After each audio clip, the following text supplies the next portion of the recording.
السلام علیکم.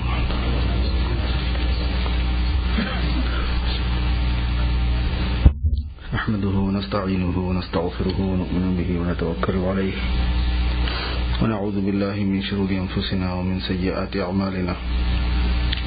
من يهده الله فلا مضل له ومن يضلله فلا هادي له. ونشهد أن لا إله إلا الله وحده لا شريك له. ونشهد أن سيدنا ونبينا ومولانا محمدا عبده ورسوله صلى الله تعالى عليه وعلى آله وأصحابه وسلم تسليما كثيرا كثيرا. أما بعد.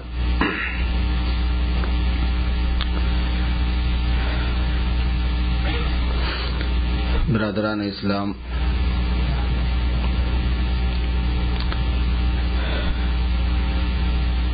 رمضان المبارک میں جن اعمال کی ترغیب دی گئی،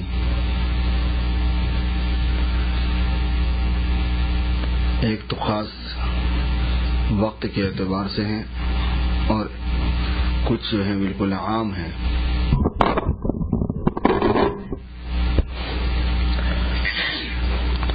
جیسے ذکر کی کثرت کی ترغیب کہ اس مبارک مہینے میں ذکر کا بہت اہتمام ہونا چاہیے. اذکار بہت سی شکلوں میں ہیں، لیکن سب سے بہترین شکل وہ ہوتی ہے کہ جو خود اللہ رب العزت کی ذات مبارک سے نکلی ہوئی چیز، یعنی اللہ کا کلام الہی ذکر کی ایک نوع ہے، ایک قسم ہے. تو کلام الہی کا پڑھنا، کلام الہی کا سننا، اس کی کثرت ہونی چاہیے. یہ اللہ کا کلام ہے. تو اس کی خصوصیت یہ ہے کہ یہ غیر مخلوق ہے، مخلوقات میں نہیں ہے اس کا شمار. جو اس کی حقیقت ہے اللہ کے کلام کی، وہ مخلوق نہیں ہے. ظاہر ہے کہ جس پیپر پہ چھپتا ہے وہ پیپر مخلوق ہے، جس روشنائی سے لکھا جاتا ہے وہ روشنائی مخلوق ہے، لیکن جو نقوش جن الفاظ اور معانی پر دلالت کرتے ہیں، رہبری کرتے ہیں، وہ مخلوق نہیں ہے. اسی وجہ سے اس کی شان یہ ہے کہ بس اس کا تلفظ کرنا ہی مقاصد میں سے ہے، اس کو دہرانا ہی مقاصد میں سے ہے، اس کو تلاوت کہا جاتا ہے. اسی لیے اس وحی کا نام وحی متلو ہے، تلاوت کی جانے والی وحی، چونکہ وہ اللہ کا کلام ہے. اور اللہ کا کلام جو ہے نا، یہ سب چیزوں کی اصل ہے. بلکہ بعض علماء نے یہ لکھا ہے کہ کلام پہلے ہے، چیز بعد میں ہے. اللہ نے امر کن پہلے فرمایا، پھر اشیاء وجود میں آئیں. اور قرآن پاک جو ہے وہ قول الہی ہے، کلام الہی ہے، اور پوری کائنات جو ہے وہ فعل الہی ہے، اللہ کا کام ہے. والشمس اللہ نے فرمایا ہے، تو فرمانے میں والشمس ہے، کرنے میں سامنے سورج ہے، وہ فعل الہی یا قول الہی. والقمر اللہ نے قرآن پاک میں فرمایا ہے، اور یہ سامنے چاند بنایا ہوا ہے. یہ بات الہی ہے، قول الہی ہے، کلام الہی ہے، وہ فعل الہی. اور قول اور فعل میں ٹکراؤ نہیں ہے، پوری طرح موافقت ہے. جو انہوں نے کیا ہے وہی فرمایا، جو فرمایا وہی کیا.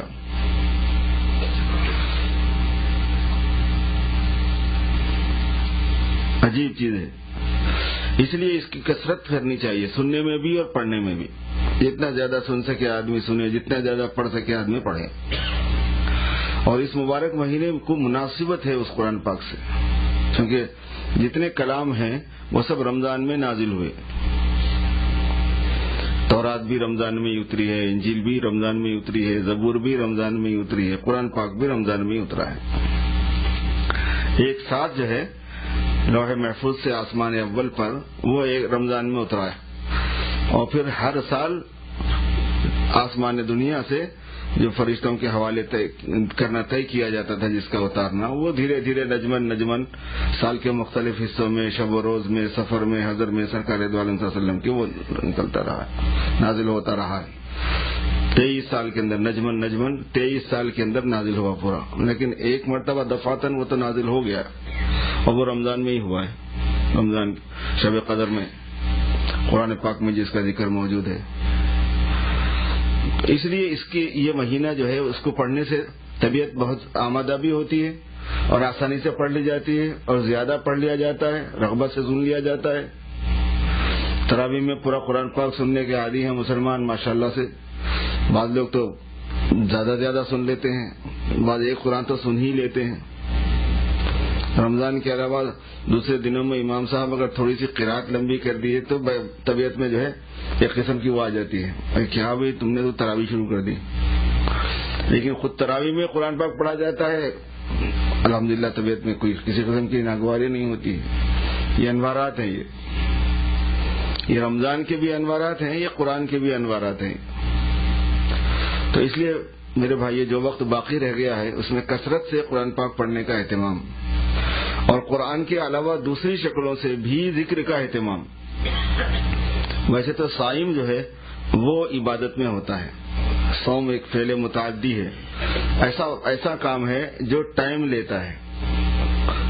اعمال دو قسم کے ہمارے ذمہ اللہ نے لگائے ہیں، ایک وہ جو وقت لیتے ہیں، ایک وہ جو وقت نہیں لیتے ہیں، فعل ممتد، فعل غیر ممتد۔ تو یہ روزہ جو ہے ان میں سے جو وقت لیتا ہے، صبح صادق سے لے کے سورج کے غروب ہونے تک وقت لیتا ہے پورا، تو ظاہر ہے کہ جو وقت لینے والا عمل ہے اس پورے عمل میں آپ عامل ہی شمار ہوتے ہیں اس کے۔ تو اسی وجہ سے روزے دار سو رہا ہے تو بھی عبادت میں ہے، بیٹھا ہے تو بھی عبادت میں ہے، کام کر رہا ہے تو بھی عبادت میں ہے، عبادت کر رہا ہے تو بھی عبادت میں ہے، عبادت انجام دے رہا ہے تو ڈبل عبادت میں ہے، ٹرپل عبادت میں ہے، کیونکہ عبادت کی نوعیتیں الگ الگ ہیں۔ بزنس کر رہا ہے تو بھی عبادت میں ہے، بزنس اپنی جگہ پر عبادت ہے اگر شریعت کے اصولوں کے مطابق ہو، اللہ کے حکم اس میں پورے کیے جا رہے ہوں اور اس کی وجہ سے اللہ کا کوئی حکم نہ توڑا جا رہا ہو۔ جیسے نماز کے وقت میں نماز پڑھ رہے ہیں، پھر نوکری کے وقت میں حلال نوکری کر رہے ہیں تو وہ عبادت ہے، اور وہ نوکری جو کی جا رہی ہے وہ حلال ہو۔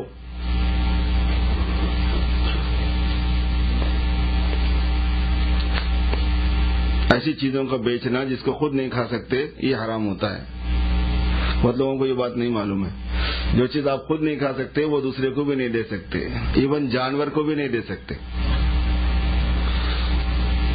فقہا نے لکھا ہے کہ اگر مرغی مر جائے گھر کی، اس زمانے میں فارم وام کہاں تھے، مرغی کے فارم تھے نا، مچھلی کے فارم تھے، ایسے گھروں میں جو مرغی ہوتی تھی وہ ہوتی تھی، تو کہا کہ کتے کو ڈالنے کی اجازت نہیں ہے، کیونکہ مری ہوئی مرغی آپ نہیں کھا سکتے، رکھ دو اس کو ایک جگہ پر، کتا خود کھا لے۔ کتے کے لیے تو وہ حلال ہے، مگر ہمیں کھانا بھی حرام، کسی کو دینا بھی حرام۔ تو ایسے دکانوں میں، ایسے شاپوں میں کام کرنا جس میں حرام چیزیں بیچنی پڑ جاتی ہوں، اصولاً صحیح نہیں ہے۔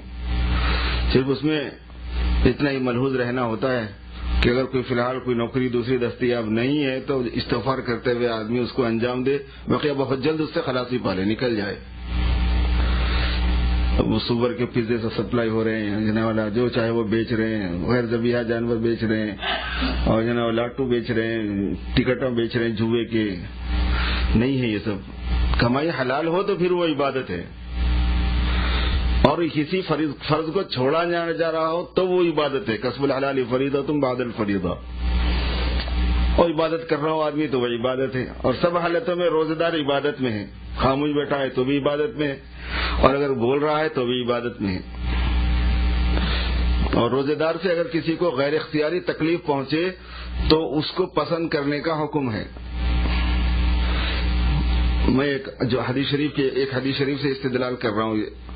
حدیث شریف میں ہے کہ لخلوف فم الصائم اطیب عند اللہ من ریح المسک، روزے دار کے منہ سے اگر بدبو آ جائے، روزہ دار کی منہ کی جو بو ہوتی ہے وہ اللہ کے پاس مشک سے زیادہ پسندیدہ ہے۔ اور ویسے روزے دار کو نہیں چاہیے کہ وہ بو محسوس کرائے، مسواک کا اہتمام کرے، خالی برش کا اہتمام کرے بغیر پیسٹ کے، کیونکہ اگر پیسٹ وغیرہ کا استعمال کیا گیا ہے تو یہ تو صحیح نہیں ہے، بعض صورتوں میں روزہ ٹوٹ جائے گا، اور مکروہ تو ہوگا ہی ہوگا، مزے والی چیز ہے وہ۔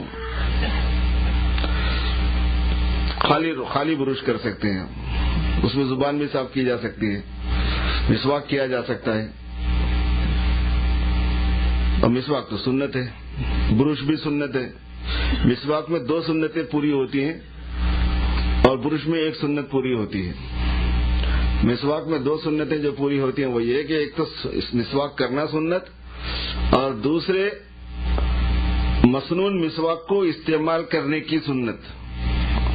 استعمال السواک المسنون، السواک سنتن، اور سواک مسنون کا استعمال کرنا وہ ایک سنت ہے. وہ ایک لکڑی جو حضور پاک صلی اللہ علیہ وسلم جس سے اپنے دانتوں کو صاف کیا کرتے تھے، اس کا آلٹرنیٹ کے طور پر برش آ گئے ہیں، تو وہ بھی اگر کوئی کر لے گا تو سنت سواک جو ہے نا وہ پوری ہو جائے گی.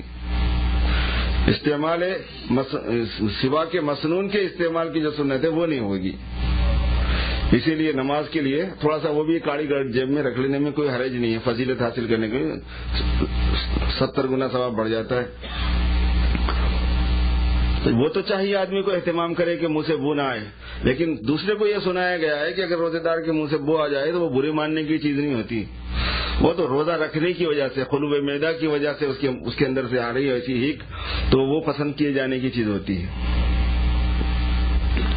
ایک مثال ذہن میں آئی جس سے آپ اندازہ لگا سکتے ہیں کہ وہ چیز کیوں پسند ہوں گی.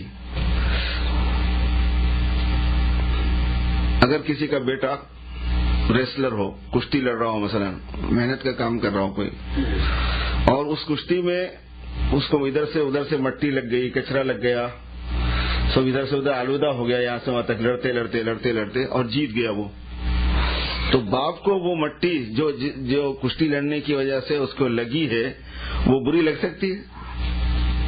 اسی حالت میں گلے لگا لیتے ہیں، اسی حالت میں گود میں اٹھا لیتے ہیں، اسی حالت میں مبارکباد دیتے ہیں. کیوں؟ اس لیے کہ وہ اس مٹی نے تو کمال کیا نا. جس چیز سے کامیابی وابستہ تھی، ایک کمال وابستہ تھا، اس کمال اور کامیابی کے ساتھ میں یہ کیا چیز ہے؟ کچھ بھی نہیں. تو ایک بندے مومن روزے کے فرض کو انجام دیتا ہے، صبح سے شام تک بھوکا رہتا ہے. اس سے بحث نہیں ہے کہ دن چھوٹا ہے کیا بڑا ہے، اس سے بحث نہیں ہے کہ گرمی ہے کہ نہیں ہے، اس سے بحث نہیں ہے کہ مشقت کے ساتھ میں رکھتا ہے یا آرام کے ساتھ میں رکھتا ہے. وہ اس کو روزہ رکھنا ہے بس. اللہ کا حکم ہے، رمضان المبارک کا مہینہ آ گیا، بس روزہ رکھنا ہے، بس جناب روزہ رکھتا ہے. اب سحری ہوئی یا نہیں ہوئی، سحری کے لیے آنکھ کھلی نہیں کھلی، سحری کو بھی آنکھ نہیں کھلے گی تو معدہ خالی ہو جائے گا. جب معدہ خالی ہوگا تو آپ کتنا بھی کلی کرتے رہو، تھوڑی بہت تو منہ سے ہی آئے گی برابر. اس لیے فرمایا لا خلوف فم الصائم اطیب عند اللہ، روزے دار کے منہ کی بو جو ہے یہ اللہ کے نزدیک مشک سے بھی زیادہ افضل ہے. شہید کا خون اللہ کو پسند ہوتا ہے، حتیٰ کہ اس کو تو دھونے کا بھی حکم نہیں، شہید کو اسی حالت میں دفنا دیا جاتا ہے. یہ تو سب سے اعلیٰ چیز ہے. اس کی وجہ سے کیا ہوا؟ جلدی کر دے رہے کرو 5 منٹ کی بات کرو. اب کیا ہے 5 منٹ ہو گئے، ٹھیک ہے 20 رہے ہو رہے، بڑا دکھ کوئی مسئلہ نہیں، تو دیر ہو گئی. تو ذکر کے اندر کلمہ طیبہ کا ذکر، افضل الذکر لا الہ الا اللہ. دیکھنے میں لا الہ الا اللہ بہت معمولی جملہ ہے اور بہت تھوڑے وقت میں ہو جاتا ہے میرے دوستو، لیکن یہ ہے کہ یہ 7 آسمانوں اور 7 زمینوں سے زیادہ وزنی ہے. حضرت موسیٰ علیہ السلام نے اللہ سے درخواست کی کہ مجھے کوئی اسپیشل ذکر دے دیجئے کیونکہ میں آپ کا اسپیشل ہوں بہت. تو اللہ نے فرمایا کہ موسیٰ لا الہ الا اللہ پڑھا کرو. تو کہا کہ پروردگار یہ تو آپ نے ساری مخلوق کو دیا ہوا ہے، مجھے کوئی خاص. فرمایا موسیٰ تم لا الہ الا اللہ پڑھا کرو. پھر فرمایا کہ اگر ایک پڑھنے میں لا الہ الا اللہ رکھ دیا جائے اور دوسرے پڑھنے میں 7 آسمان اور 7 زمینیں رکھ دی جائیں تو جس میں آسمان اور زمین رکھے گئے کلمے کے وزن کی وجہ سے وہ پڑھنا اڑنے لگتا ہے، اتنا ہلکا ہو جائے گا. جیسے ایک چھوٹی سی کوئی چیز رکھ دیں، آپ اپنا پین رکھ دیں اور دوسری طرف 10 کلو کا بار رکھ دیں، دوسرے پڑھنے میں 10 پاؤنڈ کا کوئی پتھر رکھ دیں اور ایک طرف پین رکھ دیں، تو جس میں پین رکھا ہوگا وہ کیا ہوگا؟ وہ اڑ جائے گا، کچھ حیثیت ہی نہیں ہوگی اس کی. لا الہ الا اللہ وہ چیز ہے، سارے نبیوں نے پڑھا ہوا ہے، سارے نبی پڑھتے تھے، ساری مخلوق پڑھتی ہے. اللہ تعالیٰ کا سب سے پسندیدہ کلمہ ہے، کلمہ طیب اس کا نام ہے. الیہ یصعد الکلم الطیب، کلمہ طیب اللہ کی طرف چڑھتا ہے. والعمل الصالح یرفعہ، اور اعمال صالحہ اس کو اٹھاتے رہتے ہیں. زندگی بھر کے جو اعمال صالحہ ہیں وہ اللہ کی بارگاہ میں کلمہ طیبہ کو اٹھانے کے لیے ہیں. نماز، روزہ، زکوٰۃ، صدقات، حسنات، یہ آدمی کا جب کلمہ طیبہ ہے اس کو اوپر کرنے کے لیے، زندگی بھر عمل اس کو اٹھانے کے لیے دیا گیا ہے، ویسی چیز ہے یہ۔ استغفار کی کثرت ہے اور دعا کا اہتمام ہے، کیونکہ بندہ اللہ پاک کی بارگاہ میں ہوتا ہے، عبادت میں ہے، اللہ کے سامنے۔ دعا کے اندر جنت کو مانگنا، جہنم سے پناہ مانگنا ہے۔ تو جن اعمال کی ترغیب دی گئی رمضان المبارک کے مہینے میں، میرے دوستو اس کی کثرت کرنی چاہیے۔ اب تھوڑا سا وقت باقی رہ گیا اپنے پاس، دیکھتے دیکھتے پہلے تو بہت ڈر رہے تھے کہ رمضان آ رہا ہے، اتنی گرمی میں رمضان آ رہا ہے، رمضان کے نام سے ہیبت ہو رہی تھی، وہ نکل بھی گیا آدھے سے زیادہ رمضان، اور کچھ بھی نہیں ہوا۔ ایسے ہی لگتا ہے، ڈر لگتا ہے آدمی کو، مگر جب کرتا ہے آدمی کچھ بھی نہیں، نکل جاتا ہے وقت۔ اور رمضان کے اخیر عشرے میں خاص طور پر تحری لیلۃ القدر کو تلاش کرنا۔ ہو سکتا ہے کہ ہر شب لیلۃ القدر ہو، یہ بھی ہو سکتی ہے، وہ بھی ہو سکتی ہے۔ چاند اگر 29 کا ہو جاتا ہے تو پھر پورے چین بدل جاتی ہے تاخراتوں کی، 30 کا ہوتا ہے تو تاخراتوں کی چین پوری بدل جاتی ہے، تو نہ طاق کو چھوڑ سکتے نہ جفت کو چھوڑ سکتے۔ اعتکاف مسنون پورے 10 دن کا اعتکاف ہوتا ہے، پورے 10 روز کا اعتکاف مسنون، اور 1 دن کا، 3 دن کا، 5 دن کا، 7 دن کا جو حسب سہولت ہوتا ہے وہ نفل اعتکاف ہے۔ سنت والا اعتکاف جس کو کہتے ہیں وہ پورے 10 دن کا ہوتا ہے، اور اس کی اپنی ایک فضیلت ہے، اس کا وہ ایک مستقل اعمال میں سے، اعمال دین میں سے ہے وہ چیز۔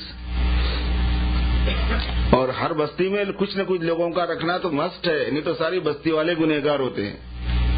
ہر مسجد کے قریب میں رہنے والوں میں سے کچھ نہ کچھ لوگوں کا مسجد میں تو ہونا ضروری ہے، کہ وہ اپنے لیے بھی دعا کریں، اللہ پاک سے مانگیں، اور پوری کمیونٹی کے واسطے مانگیں، اور ان کے گھر پہ جا کے پڑھ جائیں 10 دن کے واسطے۔ حضور پاک صلی اللہ علیہ وسلم ہمیشہ اعتکاف فرماتے تھے، اور جس سال آپ کا وصال ہوا اس سال تو آپ نے 20 دن اعتکاف فرمایا ہے۔ اور 1 دن کا اعتکاف آدمی کے درمیان اور جہنم کے درمیان 3 خندقوں کو حائل کر دیتا ہے، کھائی بڑی بڑی، اور ہر کھائی کی مسافت آسمان و زمین کے برابر کی ہے۔ اللہ کے دربار میں پڑ گئے، بہت کریم، بہت غنی، بہت سخی، بہت داتا، اس کے دروازے پہ ایک فقیر جا کے پڑ جائے کہ نہیں میں تو اپنی مراد لے کے جاؤں گا، میری بیٹی کی شادی ہے، مجھے 2000 چاہیے ہی چاہیے، اور وہ بہت بڑا مالدار، بہت بڑی حیثیت والا آدمی ہے، صبح دیکھا پڑا ہوا ہے، دوپہر میں دیکھا پڑا ہوا ہے، شام تک دیکھا پڑا ہوا ہے، جان دو یار، دے دو اس کو۔ نہیں کر سکتا کریم، انکار نہیں کر سکتا، داتا انکار نہیں کر سکتا۔ سخی کا ظرف ہی الگ ہوتا ہے، وہ برداشت ہی نہیں کر سکتا اس چیز کو کہ کوئی آدمی اتنا ذلیل ہو اس کے سامنے اور پھر وہ اس کو دھتکار دے، ایسا نہیں ہو سکتا، وہ تو کریموں کا کریم ہے۔ اس لیے اعتکاف کی بڑی فضیلت ہے، وہ اللہ کے دربار میں آ کے پڑ جاتا ہے، وہ 10 دن تک پڑا رہے گا، تو بتاؤ کیا کچھ اس کے لیے اللہ پاک کی طرف سے نوازش نہیں ہوگی۔ تو لیلۃ القدر کی تلاش بھی ہے، اور اگر وہ مل گئی اور اس کا ایک ایک لمحہ قیمتی سے گزر گیا، قیمت سے کہنے کیا۔ اور پھر دوسری بات یہ ہے کہ اعتکاف ایک مستقل عمل ہے، اور اعتکاف میں رہنے والا گناہوں سے تو بچتا ہی ہے، لہذا تلاوت کی بھی کثرت ہوگی، نوافل کی بھی کثرت ہوگی، استغفار کی بھی کثرت ہوگی، مسجد کے قیام کی اپنی فضیلت ہوتی ہے، وہ بھی اس کو حاصل ہوگی۔ اعتکاف کے ساتھ میں روزہ ہوگا تو ظاہر ہے کہ اس کی فضیلت الگ ہوگی، اعتکاف کے ساتھ میں تراویح ہوگی، ظاہر ہے اس کی فضیلت ہوگی۔ اور تراویح پورے مہینے کی سنت ہے، تراویح پورے مہینے کی سنت ہے، اور قرآن شریف سننا تراویح میں وہ ایک الگ سنت ہے، یہ 2 سنتیں ہیں۔ اب جہاں پہ تراویح ختم ہو جاتی ہے، جیسے آج ہمارے پاس بھی مکمل ہو رہی ہے قرآن پاک، تو بعض لوگ جو ہے نا ویسے تو مصلی کم ہو جاتے ہیں، لیکن سب سے اچھا گمان یہی ہے کہ وہ پڑھتے ہی ہیں، کہیں نہ کہیں پڑھنا ہے، وہ تو رمضان کے ختم ہونے تک تراویح کو پڑھنا ہی پڑھنا ہے پورا۔ اور پھر اس کے علاوہ سلوک کرنا اپنے رشتہ داروں کے ساتھ، صلہ رحمی، دور ہیں قریب ہیں اس سے بحث نہیں۔ ایک بزرگ گزرے ہیں مولانا سعید خان صاحب پالنپوری، مولانا محمد سعید خان صاحب مکی رحمۃ اللہ علیہ، ابھی حال کے ہی بزرگوں میں سے ہیں۔ وہ کہا کرتے تھے کہ جس رشتہ دار کے پاس میں اس کے رشتہ داروں کی فہرست، جس آدمی کے پاس اس کے رشتہ داروں کی فہرست نہ ہو، اسے صلہ رحمی ہونا بہت مشکل ہے، یاد ہی نہیں ہے اس کو کہ کون ہے اس کا کون نہیں ہے۔